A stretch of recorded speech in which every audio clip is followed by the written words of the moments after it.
Hello student, exam express YouTube channel में आप सभी का हार्दिक स्वागत है। आइए आज की क्लास में आप सभी को हम इनवर्स ट्रिग्नोमेट्रिक फंक्शन का कुछ डोमेन रेंज के बारे में बताने का प्रयास हम करेंगे, क्योंकि बहुत सारे विद्यार्थियों का कमेंट आया कि सर एक बार डोमेन रेंज को एक बार अच्छा से बता दीजिए, फिर से बता दीजिए। तो आइए हम इनवर्स ट्रिग्नोमेट्रिक फंक्शन की आज डोमेन रेंज के बारे में बताने जा रहे हैं, यानी कि domain domain and domain and range of inverse trigonometric function. ITF के बारे में आप लोगों को समझाने का हम प्रयास करेंगे, ठीक है ना।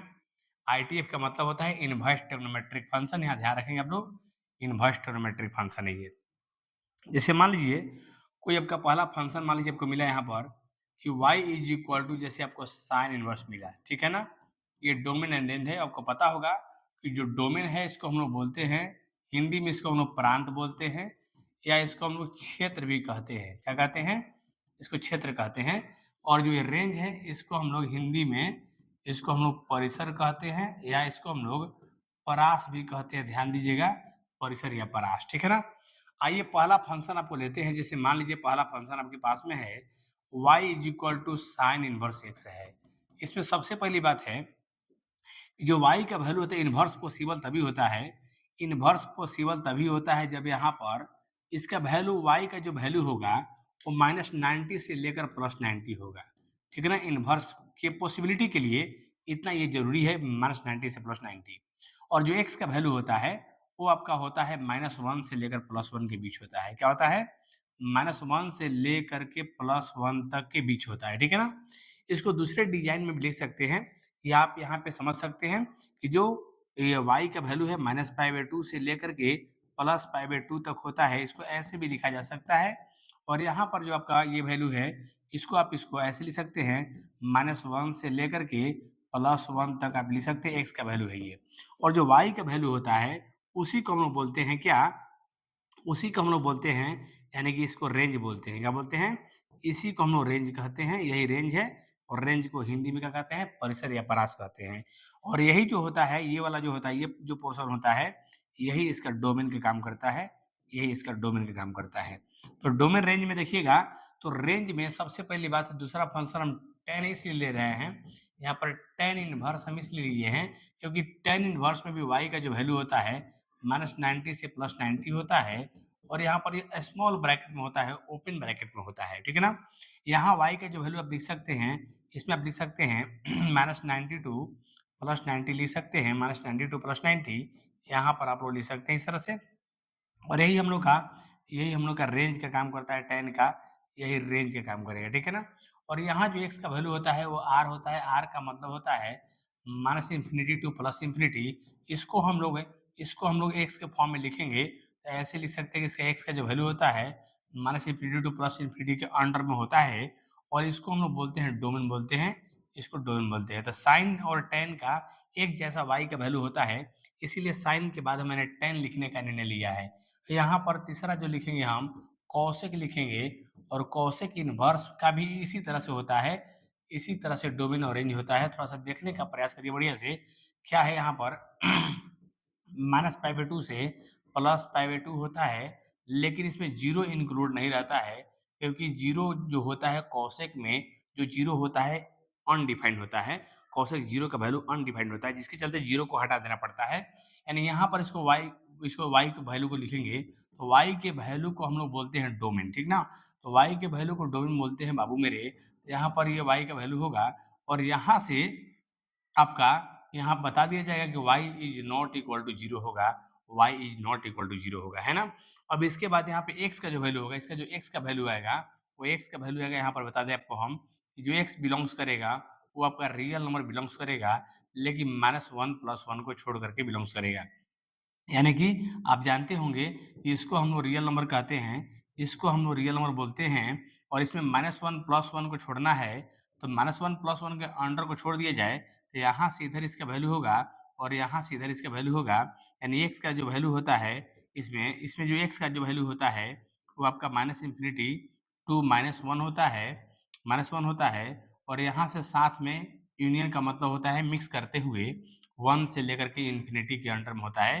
और इन्फिनिटी के साइड में हमेशा हम लोग स्मॉल ब्रैकेट का अप्लाई करते हैं, यानी कि ओपन ब्रैकेट का हम लोग अप्लाई करते हैं और इसको बोलते हैं क्लोज ब्रैकेट, है ना? और जहाँ क्लोज ब्रैकेट होता है वहाँ पर हम लोग इक्वल लिखते हैं। आपको देखने को मिल रहा होगा कि साइन इनवर्स का जो रेंज होता है, उसी के जैसा टैन इनवर्स का भी रेंज होता है, लेकिन इसमें होता है क्लोज ब्रैकेट और इसमें होता है ओपन ब्रैकेट, है ना? क्लोज के चलते यहाँ इक्वल लगा हुआ है और यहाँ इक्वल नहीं लगा हुआ है। थोड़ा-सा पहचान अच्छा से कर लीजिएगा, क्योंकि काफ़ी स्टूडेंट जो होते हैं, कन्फ्यूज़ हो जाते हैं कि ये साइन का रेंज क्या होता है, टैन का रेंज क्या होता है। दोनों में थोड़ा-सा का अंतर है, यहाँ पर इक्वल लगा है और यहाँ इक्वल नहीं लगा है। और कॉसेक इनवर्स का रेंज जो होता है, साइन इनवर्स के जैसा ही होता है, बस 0 इंक्लूड नहीं रहता है, क्योंकि कॉसेक 0 का वैल्यू क्या होता है? अनडिफाइंड होता है। जल्दी से स्क्रीनशॉट ले लीजिए आप लोग फटाक से। अब हम आगे बढ़ेंगे। आप लोग जल्दी से इसका स्क्रीनशॉट ले लेंगे ताकि हम आगे बढ़ें। आप लोगों को किसी लोग को कोई दिक्कत नहीं ना है? आगे बढ़ते हैं, नेक्स्ट में देखते हैं। आइए, कोई समस्या नहीं है तो आगे बढ़ते हैं। इसमें देखिए क्या है अब जैसे मान लीजिए आपका चौथा फंक्शन मैंने लिखा है। आपका मैंने चौथा जो फंक्शन लिखा बाबू मेरे, वो है आपका y is equal to cos inverse है, ठीक ना? y is equal to cos inverse है। इसमें जो y का वैल्यू होता है, इसमें 0 से पाई होता है। 0 से क्या होता है? पाई होता है, ठीक है ना? और यहाँ पर जो x का वैल्यू होता है -1 से लेकर के 1 तक होता है। इसको आपको ध्यान पे रखना पड़ेगा। इसी पर क्वेश्चन सॉल्व कराएँगे हम लोग, ठीक है? अब यहाँ पर जिससे वाले 0 है और यहाँ पर y का जो वैल्यू होगा 0 टू पाई होगा और इसी को हम लोग कहते हैं रेंज कहते हैं। इसी को हम लोग रेंज बोलते हैं, इतना ध्यान रखिएगा, ठीक ना? इसी को रेंज कहते हैं। और ये जो x का जो वैल्यू हमको दिखाई दे रहा है -1 से +1 है और -1 से +1 तक को ही हम लोग डोमेन कहते हैं, यानी कॉस इनवर्स का डोमेन आपका ये रहेगा, ठीक है? पहले बेसिक बातें जान लीजिए, उसके बाद में और बात भी आपको सिखाएँगे हम। पहले जो बेसिक है सीख लीजिए। यहाँ पर देखिए कॉट इनवर्स लिख रहे हैं, तो जो कॉट इनवर्स है, इसका जो रेंज होता है 0 से लेकर पाई होता है और स्मॉल ब्रैकेट के साथ होता है और यहाँ पर इसका जो होता है रियल होता है। क्या होता है? रियल। और रियल का मतलब अभी बता रहे थे हम। इसमें आप लोग इसको y के फॉर्म में लिखेंगे कैसे? तो यहाँ पर आपको यहाँ पर सिर्फ़ 0 y is greater than 0 and y is less than pi होता है। y का वैल्यू जो होता है 0 से बड़ा होता है और पाई से छोटा होता है। यहाँ पर इसी को हम लोग कहते हैं, क्या कहते हैं? इसको हम लोग रेंज बोलते हैं। y के वैल्यू को रेंज कहना है और x के वैल्यू क्या कहना है? डोमेन कहना है, ठीक ना? x के वैल्यू को डोमेन कहना है, ये हम लोग का डोमेन है, ठीक है? ये हम लोग का डोमेन काम करेगा और x का जो वैल्यू लिखाता है, कैसे लिखाता है? -इन्फिनिटी टू +इन्फिनिटी हम लोग लिख सकते हैं। और जो छठा जो आप लोग का है, वो छठा है कौन सी भैया? Sec inverse x. तो अभी मैंने आपको बताने का प्रयास किया कि सेक इनवर्स एक्स जो होता है, इसमें जो y का वैल्यू होगा, उसमें 0 से पाई यानी कॉस इतना ही होगा, कॉस इतना ही होगा, लेकिन इसमें 90 को छोड़ देना होगा, क्योंकि कोसेक 90 का जो वैल्यू होता है, कोसेक 90 का जो वैल्यू होता है, वो अनडिफाइंड होता है, इसलिए इसको छोड़ना होगा। जैसे यहाँ पर y का वैल्यू हम नोट करेंगे, अगर हम y का वैल्यू, तो 0 से पाई तो लिखेंगे, 0 से पाई तो लिखा रहेगा, लेकिन यहाँ पर y is not equal to pi by 2 आप लोग को यहाँ पर दिया मिलेगा, ठीक ना? यहाँ ध्यान से बात को समझने का प्रयास करना आपको है। ठीक है बाबू? अब आगे देखते हैं क्या मिलेगा। तो आगे यहाँ पर हम लोग को अब एक्स का जो वैल्यू है, जो एक्स का वैल्यू है, वो एक्स का वैल्यू जो होता है, यहाँ पर जो एक्स का जो वैल्यू होता है, ध्यान रखेंगे, जो इसका एक्स का वैल्यू होता है, वो आप लोग का एक्स का वैल्यू होता है, रियल होता है, लेकिन वही होता है -1 + 1 को छोड़ देते हैं और -+1 को छोड़ देंगे तो एक्स बराबर जो हम लोग का होगा -इन्फिनिटी क्या होगा? जो एक्स इक्वल टू होगा -इन्फिनिटी से क्या? इसके अंडर में आएगा और यहाँ से 1 से इन्फिनिटी के अंदर में आएगा, ठीक ना? ऐसे इसका x का वैल्यू होता है सेक इनवर्स में। तो सबसे खास बात आपको देखने को मिला कि साइन इनवर्स, कॉस इनवर्स का जो रेंज होता है, वो आपका क्या? उसका तो होता है माइनस से प्लस, यानी कि इन सबका जो रेंज होता है, आपको खास बात क्या मिला है कि इन सबका देखिए रेंज नेगेटिव में है, नेगेटिव, पॉजिटिव दोनों में है और इन सबका जो रेंज है, वो सब के सब पॉजिटिव में है। खास बात ये है कि डोमेन की बात करें अगर हम, तो डोमेन में साइन इनवर्स का डोमेन -1 टू +1 और कॉस इनवर्स का डोमेन भी -1 से +1 है। साइन इनवर्स, कॉस इनवर्स का डोमेन सेम होता है, ठीक है ना?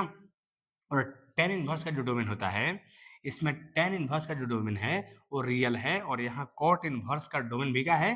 रियल है। और यहाँ पर देखने को मिला कि कोसेक इनवर्स का डोमेन जो होता है, वही डोमेन होता है, सेक इनवर्स का डोमेन भी होता है, ठीक है? इतना बात आप लोग जल्दी से स्क्रीनशॉट कर लीजिए, क्योंकि बहुत ज़रूरी मैटर पर आपसे हम बात करने वाले हैं। इतना ध्यान रखिएगा, ये एकदम पूरी तरह से क्लियर हो जाना चाहिए, है ना? आगे चलते हैं, नेक्स्ट में बात करते हैं आप लोग से हैं, किस तरह से क्या-क्या होगा आगे नेक्स्ट। अब यहाँ से बात को समझने का आप लोग प्रयास करेंगे, ठीक ना? कोई खास बात नहीं, स्क्रीनशॉट कर लिए होंगे आप लोग? तो यहाँ पर देखिए सबसे पहली बात है कि साइन का जो रेंज है, साइन का जो डोमेन है सॉरी साइन का जो डोमेन है देखिए -1 टू +1 है, फिक्स है। इस सब का डोमेन तो इनफाइनाइट में जा रहा है, इसका भी डोमेन इनफाइनाइट के फॉर्म में है, इसका भी डोमेन इनफाइनाइट के फॉर्म में है। तो डोमेन रेंज का जो क्वेश्चन आता है ज़्यादातर कॉस पर आता है, नहीं तो साइन पर आता है। कॉस पर आएगा या किस पर आएगा? साइन पर आएगा। अब आगे हम इस पे चर्चा करेंगे आपसे हम, ध्यान दीजिएगा। नेक्स्ट हम चर्चा क्या करने वाले हैं बाबू, कि यहाँ पर जो होता है ध्यान दीजिएगा, साइन इनवर्स जो यहाँ पर है या यहाँ पर कॉस इनवर्स जो है, थोड़ा-सा आपको बताने का हम प्रयास करेंगे, कि जो इसमें x का जो वैल्यू होता है, इसमें x का वैल्यू होता है -1 से लेकर क्या होता है? +1 होता है। लेकिन जो टोटल का जो वैल्यू होता है, टोटल की बात करें, तो टोटल का जो वैल्यू होता है, वो होता है -π/2 से लेकर के +π/2 होता है, ठीक ना? टोटल का वैल्यू, ठीक ना? उसमें तो y के फॉर्म में लिखे थे हम। यहाँ भी वही हाल है कि जो इसमें जो x है, जो x का वैल्यू होता है -1 से +1 होता है और जो टोटल का जो वैल्यू होता है टोटल का, वो टोटल का जो वैल्यू होता है, वो होता है 0 से लेकर पाई होता है, ठीक ना? और टोटल वैल्यू को ही हम लोग क्या कहते हैं? टोटल वैल्यू को ही हम लोग क्या कहते हैं? रेंज कहते हैं। और इसी को वैल्यू को हम लोग क्या कहते हैं? डोमेन कहते हैं। तो साइन इनवर्स में जो x के वैल्यू बता दीजिएगा तो डोमेन कहलाएगा और टोटल का वैल्यू बता दीजिएगा तो आपका रेंज कहलाएगा। इतना बात आपको कंठस्थ याद रखना होगा क्योंकि ज़्यादातर क्वेश्चन आप लोगों को जो आता है बाबू, जो ज़्यादातर क्वेश्चन है वो आप लोग का आता है साइन और कॉस पर ही ज़्यादा क्वेश्चन आता है, ठीक है? अब जैसे आपसे हम बात कर ले थोड़ा-सा हम, अब जैसे थोड़ा-सा यहाँ बात कर लेते हैं कि मान लीजिए कोई क्वेश्चन यहाँ पर है और आपसे पूछ दिया जाएगा कि साइन इनवर्स 2x का क्या होगा domain range? Sine inverse 2x का डोमेन और रेंज क्या होगा? ये पूछ दिया गया है। तो हम जानते हैं कि जो ये जो वैल्यू है, जो ये जो वैल्यू यहाँ पर है, इसका जो वैल्यू है वो क्या होता है भैया? तो इसका वैल्यू जो होता है -1 से +1 होता है। -1 से क्या होता है? +1 होता है। यानी कि हमको सीधे-सीधे मालूम चल रहा है कि जो 2x है वो -1 से लेकर +1 के बीच है और डोमेन जो होता है x का वैल्यू होता है डोमेन। x का वैल्यू निकालने के लिए ऑल टर्म में आपको 2 से डिवाइड करना होगा। ऑल टर्म में आप 2 से डिवाइड करेंगे बाबू मेरे तो कट जाएगा ये 2 1/2 आ जाएगा, यहाँ पर x आ जाएगा, यहाँ पर आपका 1/2 आ जाएगा। नहीं, यहाँ पर आपका 1 बाई क्या आ जाएगा? 2 आ जाएगा। यानी कि यहाँ से इसका सीधे-सीधे डोमेन पता चला। इसका जो डोमेन का मतलब होता है, डोमेन का मतलब होता है वैल्यू ऑफ एक्स। डोमेन का मतलब क्या होता है? वैल्यू ऑफ एक्स का मतलब एक्स का मान और एक्स का जो मान आ रहा है, वो -1/2 से +1/2 आ रहा है। यही थोड़ा-सा यहाँ पर डिफ़र करेगा। आप पहले से रट लिए हैं, याद कर लिए हैं कि -1 से +1 होता है, लेकिन साइन इनवर्स 2x दे दिया, इसका जो डोमेन होगा -1/2 से लेकर के +1/2 होगा और रेंज पर कोई प्रभाव नहीं पड़ता है, रेंज पर कोई प्रभाव नहीं पड़ता, रेंज आपका उतना ही रहेगा, ठीक ना? रेंज पर प्रभाव नहीं पड़ेगा, साइन इनवर्स कुछो x आने से रेंज पर प्रभाव नहीं पड़ेगा, इतना आप लोग ध्यान में रखिएगा। जैसे कॉस में भी मान लीजिए यहाँ कॉस में भी हम बता रहे हैं कि अगर कॉस में भी मान लीजिए यहाँ पर सॉरी यहाँ कॉस में भी मान लीजिए यहाँ पर कॉस में भी मान के चलिए कि अगर यहाँ पर 2x सॉरी कॉस में मान के चलिए यहाँ पर 2x और -1 आ गया, इसका पूछा गया। तो हम लोग को पता है कि कॉस इनवर्स में जो रहता है, कॉस इनवर्स के पास जो रहता है, उसका जो वैल्यू होता है -1 से लेकर +1 के बीच होता है ना बाबू? अब इसका जो वैल्यू है -1 से +1 के बीच हम करेंगे जब, तो यहाँ से दिखाई दे रहा है कि हमें x का वैल्यू निकालना है। x का वैल्यू निकालने के लिए -1 है तो सब सगरो +1 करना पड़ेगा। ऑल टर्म में हम लोग +1 ऐड कर देंगे। ऑल टर्म में जैसे हम +1 को ऐड करते हैं, तो क्या मिलेगा देखिए ज़रा ये 0 हो जाएगा। ये हम लोग का 2s हो जाएगा, 1 तो कट जाएगा ना, ये हम लोग का 2 हो जाएगा। अब यहाँ 2 से डिवाइड करना पड़ेगा, नहीं, यहाँ 2 से डिवाइड करेंगे तो क्या मिलेगा? यानी कि ये 0 मिल जाएगा, यहाँ पर हम लोग का x मिल जाएगा और यहाँ पर हम लोग का 1 मिल जाएगा। ऑल टर्म में 2 से डिवाइड कर देंगे, यहाँ पर x मिल जाएगा और यहाँ पर हम लोग का 1 मिल जाएगा। यानी कि इसका जो डोमेन हो जाएगा -1 से +1 के बीच हो जाएगा। यानी कि यहाँ इसको थोड़ा-सा हटा लेते हैं, यहाँ पर है। एक मिनट डोमेन यानी कि वैल्यू ऑफ x है और वैल्यू ऑफ x में हम लोग का आया था -1/2 से कितना आया था? +1/2 आया था और इसका जो डोमेन आ रहा है अभी बनाए जाए, अभी जो हम सॉल्व किए हैं, इसका जो डोमेन आ रहा है, वो कितना आ रहा है? डोमेन आ रहा है 0 टू 1 आ रहा है, ठीक ना? तो ऐसा नहीं कि रट लेना है कि कॉस इनवर्स रहेगा तो उसका डोमेन -1 टू +1 होगा, ऐसे रटने से काम गड़बड़ा जाएगा। ऐसे क्वेश्चन में देखिए डोमेन चेंज हो गया यहाँ पर। और कॉस इनवर्स कुछ भी रहेगा तो रेंज चेंज नहीं होगा, रेंज जो होगा 0 से लेकर पाई ही जो कॉस को बताए हैं यहाँ पर वही रेंज होगा, ठीक ना? रेंज बदलता इसका नहीं है, रेयर केस में रेंज बदलेगा, कब बदलेगा वो भी आपको बता दे रहे हैं, ध्यान रखिएगा, ठीक ना? तो ऐसा बहुत सारा एलिमेंट रट लेते हैं कि साइन इनवर्स रहेगा ना तो उसका डोमेन -1 टू +1 होगा। अरे भैया यहाँ भी तो साइन इनवर्स है, लेकिन देखिए ना डोमेन इसका कितना है, -1/2 से +1/2 है। यहाँ भी तो कॉस इनवर्स है, लेकिन देखिए ना डोमेन कितना है, 0 से 1 है। तो डोमेन चेंज होगा, रेंज भी चेंज हो सकता है, इतना ध्यान रखिएगा। डोमेन रेंज क्या होता है क्या होते रहता है? चेंज होते रहता है, इतना ध्यान रखिएगा। जैसे यहाँ पर आपको साइन इनवर्स ध्यान देंगे, जैसे साइन इनवर्स आपको मान लीजिए 3x + 4 कहीं दे दिया गया है, तो आप तो जानते हैं भैया कि इसका जो मान हो इसका जो वैल्यू होता है, पूरा जो वैल्यू होता है, वो होता है -1 टू +1 होता है ना? ये तो आप लोग को मालूम होगा, ये तो आप लोग को सारा कुछ मालूम होगा।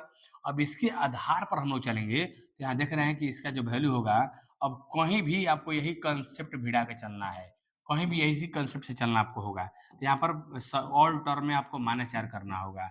ऑल टर्म में आप -4 करेंगे, तो ऑल टर्म में जब -4 कर देंगे, तो यहाँ पर -4 हो जाएगा ये और यहाँ पर ये -5 आ जाएगा और ये 4 आपका समाप्त हो जाएगा। आपको हर हाल में x का वैल्यू निकालने के लिए आपको बोला गया है, ठीक ना? हर हाल में। अब 3 से मल्टीप्लाई करेंगे तो 5/3 आ जाएगा और यहाँ पर 3 कट जाएगा और यहाँ पर आपका आ जाएगा कितना? 1 आ जाएगा, ठीक है? -1 आ जाएगा। तो कुल मिलाकर के देखिए -4 मैंने हर जगह किया हुआ है और यहाँ पर जो आपका जो डोमेन आया, यहाँ से जो डोमेन प्राप्त हुआ, वो आप लोग का डोमेन प्राप्त हुआ क्या? वो आप लोग का डोमेन जो प्राप्त हुआ, जैसे यहाँ पर डोमेन जो प्राप्त हुआ है, आपका हुआ है -5/3 से लेकर -1 के बीच आपका ये डोमेन यहाँ से ये प्राप्त हुआ है, ठीक ना? अभी यहाँ से ध्यान दीजिएगा आप लोग इसका रेंज क्या होगा? तो रेंज वही होगा जो रेंज बताए हैं कि साइन इनवर्स में कुछ भी x दे देगा, तो आपको यहाँ पर रेंज वही रहेगा, नहीं? रेंज कितना होगा? -π/2 से लेकर के +π/2 तक ही रेंज आपको दिखाना होगा, ठीक ना? लेकिन रेंज भी चेंज हो सकता है, डोमेन भी चेंज हो सकता है, कब? जब यहाँ पर जैसे मान लीजिए यहाँ पर 4 यहाँ पर जैसे 4 यहाँ पर 3 दे दिया, 3 दे दिया हुआ है साइन इनवर्स 4x दे दिया, ऐसे दे दिया। 3 साइन इनवर्स 4x का क्या होगा डोमेन एंड रेंज? तो सबसे पहले हम इस पर विचार करेंगे हम लोग। तो इस पर जब विचार करेंगे तो इसका जो वैल्यू होता है -1 से +1 के बीच होता है, नहीं? -1 से +1 के बीच होता है, हैं? तो यहाँ से हम लोग 4x का जो वैल्यू होगा वो -1 से +1 के बीच करके निकाल लेंगे हम लोग इसका वैल्यू और x का वैल्यू निकाल लीजिएगा तो डोमेन कहलाएगा। और ऑल टर्म में आप 4 से डिवाइड कर लेंगे, 4 से डिवाइड करेंगे तो आपका ये मिल जाएगा, यानी इसका डोमेन हमको मिल गया कितना? इसके इसी कांसेप्ट से किसी भी क्वेश्चन को बनाना होगा आपको। जो कांसेप्ट आपको मैं बता रहा हूँ, इसी कांसेप्ट से बताना होगा डोमेन एंड रेंज को और जो आप फंक्शन पढ़े होंगे, तो फंक्शन का कुछ रूल अलग भी होता है, वो सारा चीज़ भी बताया गया होगा आपको। अब रेंज पर चढ़ेंगे, तो रेंज का मतलब पूरा का वैल्यू। तो पूरा के वैल्यू के लिए हम लोग को पता है कि जो साइन इनवर्स कुछ भी रहता है, तो भैया साइन इनवर्स कुछ भी का जो वैल्यू होता है, साइन इनवर्स कुछ भी दिया है, इसका जो वैल्यू होता है वो -π/2 से +π/2 होता है। लेकिन यहाँ तो 3 दिया हुआ है, यहाँ तो 3 लगा हुआ है। तो ऑल टर्म में हम 3 से यहाँ पर मल्टीप्लाई कर देंगे, तो हमारा 3 साइन इनवर्स का पूरा का वैल्यू प्राप्त हो जाएगा। तो पूरा का जो वैल्यू होगा यहाँ से देखिए रेंज भी चेंज हो चुका है। इसका रेंज आ जाएगा -3π/2 से लेकर के +3π/2 तक। -π/2 से कहाँ से 3π/2 यहाँ तक इसका क्या होगा? यहाँ तक इसका ये होगा, ठीक ना? ध्यान रखिएगा, ऐसा-ऐसा केसेज़ मिल जाते हैं, ऐसा ही केस बना के क्वेश्चन दिया जाता है। जैसे मान लीजिए यहाँ पर साइन इनवर्स कुछ भी रहेगा, हम लोग अभी तक कब से हम लोग पढ़ रहे हैं कि साइन इनवर्स कुछ भी रहेगा बाबू, तो रेंज वही रहेगा। तो साइन इनवर्स यहाँ पर कुछ भी था, तो रेंज मैंने वही रखा है यहाँ पर। लेकिन देखिए कि क्वेश्चन में 3 से मल्टीप्लाई है, तो 3 से मैंने मल्टीप्लाई किया, तो रेंज बदल गया। -3π/2 से लेके क्या हो गया? +3π/2 हो गया। लेकिन यहाँ पर देखिए बात करेंगे आप लोग से जैसे कभी-कभार आप लोग देखते होंगे कभी-कभार देखते होंगे कि 2 साइन इनवर्स x का फ़ॉर्मूला दिया हुआ है। अब ध्यान दीजिए जो हम बात बताने जा रहे हैं, 2 साइन इनवर्स x का फ़ॉर्मूला दिया हुआ है। जैसे मान लीजिए फ़ॉर्मूला आपको दिया हुआ है इस तरह से 2x √1 - x², ये 2 साइन इनवर्स x का फ़ॉर्मूला होता है। तो यहाँ पर बात करेंगे आप लोग से, तो यहाँ पर x का वैल्यू कितना से कितना रह सकता है? कितना लोग को ये जानकारी ही नहीं रहता है कि x का वैल्यू कितना से कितना रह सकता है। क्या किसी भी x के वैल्यू के लिए हो सकता है? जी नहीं, ऐसा कभी नहीं होगा। तो यानी कि देन यहाँ पर x is equal to what कह देगा। इस फ़ॉर्मूला में x के वैल्यू हमको क्या अप्लाई करना है? x के वैल्यू निकालने के लिए हम पता करेंगे अब हम। x के वैल्यू निकालने के लिए अब हम पता करेंगे x का वैल्यू कैसे निकालेंगे? 2 sin इनवर्स x का फ़ॉर्मूला स्टेबल करना है। तो स्टेबल करने के लिए इसमें इसका रेंज कैसे निकाला जाता है? कोई कंडीशन दिया हुआ है। कंडीशन पर कैसे निकालते हैं? तो ध्यान रखिएगा। हम लोग को पता है ये साइन इनवर्स जो है -π/2 से लेकर के कहाँ तक होता है? जो साइन इनवर्स जो है मेरा -π/2 से लेकर +π/2 है और इतना साइन इनवर्स कुछ भी दिया हुआ है, इसका वैल्यू -π/2 से +π/2 के अंडर रहना है और इसका जो वैल्यू पहले से दिया हुआ है, इसके बराबर है, नहीं? तो यहाँ पर -π/2 से लेकर +π/2 में हम क्या करेंगे अब हम, यहाँ से लेकर के 2 साइन इनवर्स ले लेंगे अब हम। इसको देखिए निकालने का रेंज अलग तरीका है। और ध्यान दीजिएगा और यहाँ से π/2 आ जाएगा, ठीक है? अब यहाँ से 2 से डिवाइड है, 2 से मल्टीप्लाई है तो 2 से डिवाइड करेंगे, तो यहाँ π/4 आ जाएगा और यहाँ 2 से डिवाइड करने पर साइन ही खत्म हो जाएगा, ठीक है? यहाँ 2 से डिवाइड कर देंगे, ऑल टर्म में 2 से डिवाइड करेंगे, तो यहाँ पर π/4 या 2 कट जाएगा, ये आ जाएगा। अब साइन को जब हटाएँगे उधर से जब हम, तो साइन इनवर्स हटेगा तो इधर आके साइन लग जाएगा। इधर आके साइन लग जाएगा, साइन में 45 आ जाएगा, देखिए। अब यहाँ से इस सब का रेंज निकालने के लिए एक अलग तरीका आपको अपनाना होगा, ठीक ना? अब साइन इनवर्स हटेगा तो यहाँ इनवर्स हटेगा तो ऑलरेडी क्या सब में आपका इनवर्स लग जाएगा इधर इधर साइन लग जाएगा क्योंकि जैसे इनवर्स हटेगा तो दोनों साइड साइन लग जाएगा। अब साइन जैसे लग गया तो साइन 45 का वैल्यू होता है 1/√2 होता है और यहाँ भी आप लगा सकते हैं साइन 45 का वैल्यू 1/√2 होता है, ठीक ना? तो ऐसे रेंज डोमेन बदलते रहता है यानी कि इसका इसका जो यहाँ पर डोमेन आया इसका जो यहाँ पर डोमेन आया वो डोमेन हो गया -1/√2 से लेकर के +1/√2 आया। इसको समझने का प्रयास करिएगा। तो ये फ़ॉर्मूला तभी स्टेबल होगा जब x का वैल्यू माइनस माइनस 1/√2 से लेकर +1/2 के बीच में लाइज़ करेगा, तभी फ़ॉर्मूला लाइज़ होगा। यानी कि यहाँ पर x का जो वैल्यू कुछ भी नहीं हो सकता है। यहाँ x का वैल्यू किसके लिए है? ये किसके लिए अप्लाई हुआ है? ये -1/2 से +1/2 के लिए है। अब रेंज ये बदलेगा तो उसके लिए अब वही क्वाड्रेंट में जाना पड़ता है। तो इसीलिए क्योंकि फ़ॉर्मूला में पाई लग जाता है, कहीं 2 पाई लग जाता है, कहीं माइनस पाई लग जाता है, यही सारे केसेज़ हैं, ठीक ना? जैसे रेंज गड़बड़ाएगा तो उसको क्वाड्रेंट में जाके घूमना पड़ेगा, फर्स्ट क्वाड्रेंट में, सेकंड क्वाड्रेंट में, थर्ड में, फोर्थ में जाते हैं। उसमें देखते हैं कौन नेगेटिव है, कौन पॉजिटिव है, का पाई प्लस पर आएगा रेंज कि पाई माइनस पर आएगा रेंज कि 2 पाई पर रेंज आएगा। वही सब चेक करके रेंज बैठाया जाता है, ठीक ना? आई होप कि आपको इतनी जानकारी समझ में आया होगा। इसको समझने का प्रयास करिए। हम अपने चैनल पर लगातार आपको सेवा देते रहेंगे। आज नहीं तक जय हिंद, जय भारत।